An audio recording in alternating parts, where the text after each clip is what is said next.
दुनिया की तमाम छोटी और बड़ी खबरों के लिए हमारे चैनल को सब्सक्राइब करना न भूलें और बेल का बटन जरूर दबाएं।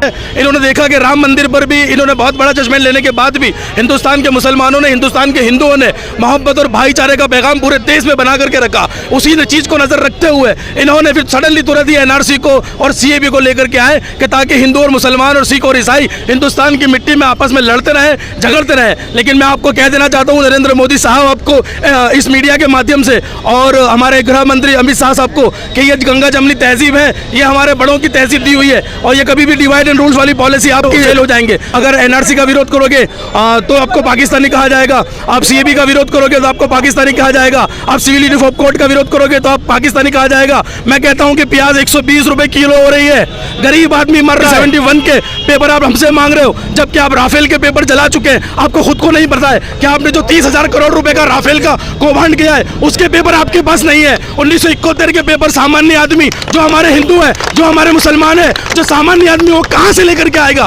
मैं आपके क्लिप के माध्यम से, आपकी मीडिया के नाम से ये इनसे पूछना चाहता हूं। मुसलमान जो है हिंदुस्तान के अंदर बाय चांस नहीं है, बाय चॉइस है। मुसलमानों को हिंदुस्तान के अंदर पाकिस्तान और हिंदुस्तान कहां जाओगे ये कहा गया था और हम लोगों ने यहां पर चुना हिंदुस्तान। मुसलमान जो है हिंदुस्तान का वो बाय चॉइस हिंदुस्तानी है, बाय चांस हिंदुस्तानी नहीं है। और जब हमारे बड़े जमात उलमा हिंद और हमारी संस्थाएं नेहरू के पास में पहुंची, गांधी के पास में पहुंची, सरदार के पास में पहुंची और उस दौर के जो भी लीडर्स थे उनके पास में पहुंची और उनसे पूछा गया कि हिंदुस्तान के अंदर 1947 हो रहा है, हिंदुस्तान और पाकिस्तान हो रहा है, मुसलमानों के हुकूक का क्या? और जब ये जमात उलमा हिंद ने ये सवाल पूछा तो उनसे कहा गया कि आपको जो हमारे हुकूक है वो मिलेंगे, तब जाके मुसलमान यहाँ पे स्टेब्लिश हुआ और हमने इस चीज को यहाँ पर चुना। मुझे लगता है कि ये सांप्रदायिक ताकतें जिन्होंने भारत के संसद पे कब्जा कर लिया है, इनको अब जाना चाहिए। अगर अवाम मिलके नहीं हटाएगी तो देश का बहुत बड़ा नुकसान हो। देखिए, सिटीजन अमेंडमेंट बिल जो है वो देश के संविधान के खिलाफ है। देश का सोशल फैब्रिक डिस्टर्ब करने की जो वर्तमान सरकार ने साजिश रची है,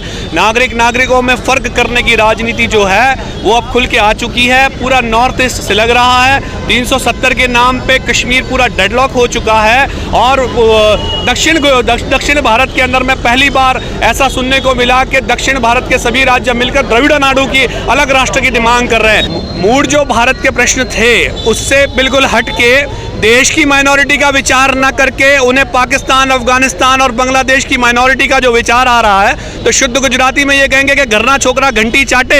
तो ये जो राजनीति वो कर रहे हैं देश में विभाजन की, और जिस तरीके से साध्वी प्रज्ञा सिंह ठाकुर जैसे लोगों को मेंबर ऑफ पार्लियामेंट बनाकर जिनके ऊपर आतंकवाद के संगीन आरोप रहे हैं, ऐसे लोगों को संसद में ले जाने की जो मंशा वर्तमान सरकार की, गृह मंत्री अमित शाह की, प्रधानमंत्री नरेंद्र मोदी की जो नजर आ रही है, ये वाकई में देश के लिए खतरनाक है। और संविधान का जो हनन कंटिन्यूसली जो हो रहा है पार्लियामेंट में, वो नाकाबिले बर्दाश्त है। इस तरह से हमारे देश के पीएम एक स्टूडेंट की तरह जा करके इजराइल से ट्यूशन लेकर के आते हैं और फिर जो इजराइल की जो पॉलिसी है, जो पैलेस्टाइन के ऊपर जो इजराइल अपनाता है, वही पॉलिसी को आकर हमारे देश के जो पीएम है नरेंद्र मोदी साहब, वो आकर हिंदुस्तानियों पे अपनाने की कोशिश करते हैं। तो इजराइल का मामला अलग है और पैलेस्टाइन का मामला अलग है। यहाँ पर हमारी गंगा जमनी तहजीब रही है। हिंदू मुसलमान सदियों से गंगा जमनी तहजीब के तहत भाईचारे, प्यार, मोहब्बत, वफा और ईमानदारी से रहता आया है।